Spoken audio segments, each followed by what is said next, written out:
Think of what you have instead of what you want. એટલે કે તમારી પાસે જે છે એના વિશે વિચારો. તમારે જે જોઈએ છે, તમારી જે ઈચ્છાઓ છે એના ઉપર નહીં.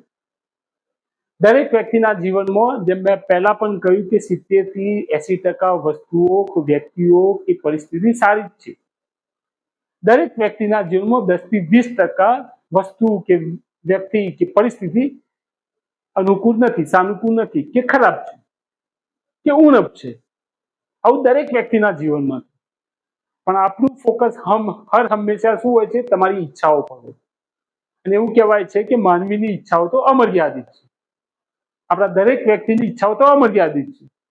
આપણે જ્યારે 10મા કે 12મા ધોરણમાં ભણતા હતા ત્યારે સાયકલની ઈચ્છા હતી. પછી મોટા થયા, કોલેજ ગયા એટલે 2 વ્હીલરની ઈચ્છા થઈ. પછી ગાડીની ઈચ્છા થઈ. ગાડી આવ્યા પછી 5 લાખ કે 10 લાખ કે 20 લાખ કે 25 લાખ. એટલે કે ઈચ્છાઓ તો અમર્યાદિત છે. આપણી ઈચ્છાઓ, માનવીની ઈચ્છાઓ કદી પણ પૂરી થવાની નથી.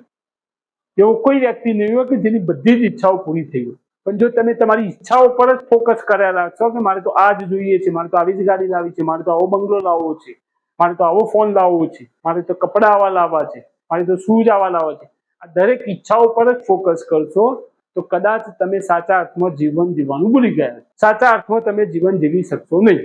આપણે એમ્બિશિયસ રહેવું જોઈએ, મહત્વાકાંક્ષી રહેવું જોઈએ, એમાં ના નથી.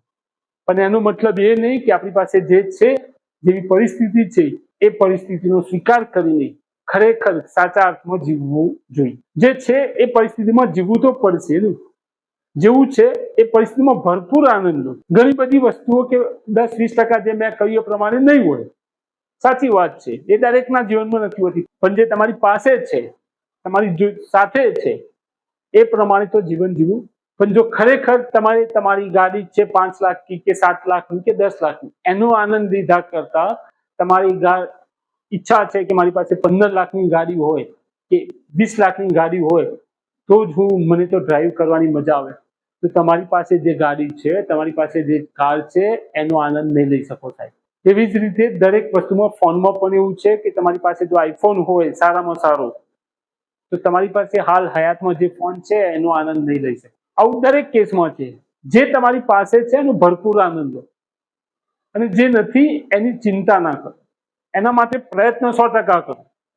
સારામાં સારી ગાડી લાવવાનો પ્રયત્ન 100% કરવો જોઈએ. સારામાં સારો બંગલો બનાવવાનો પ્રયત્ન 100% કરવો જોઈએ. પણ એનો મતલબ એ નહીં કે હાલ જે પરિસ્થિતિમાં છીએ, જેવી જગ્યાએ છીએ, એ જગ્યાએ એ પરિસ્થિતિમાં જીવવાનું ભૂલી જઈએ. અને અત્યારે એવું જ બને છે કે ઈચ્છાઓ એટલી બધી વધી ગઈ છે કે ખરા અર્થમાં માનવી જીવવાનું ભૂલી ગયું છે. અને જેમ કહ્યું કે દરેકના જીવનમાં 70, 80, 90% વસ્તુ કે વ્યક્તિઓ કે પરિસ્થિતિ સારી છે.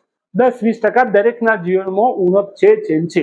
તો જે વસ્તુ છે એ વસ્તુ પ્રમાણે જીવવાનો પસંદ કરો, અને વસ્તુઓ સાથે, પરિસ્થિતિ સાથે, વ્યક્તિ સાથે ભરપૂર જીવનનો આનંદ.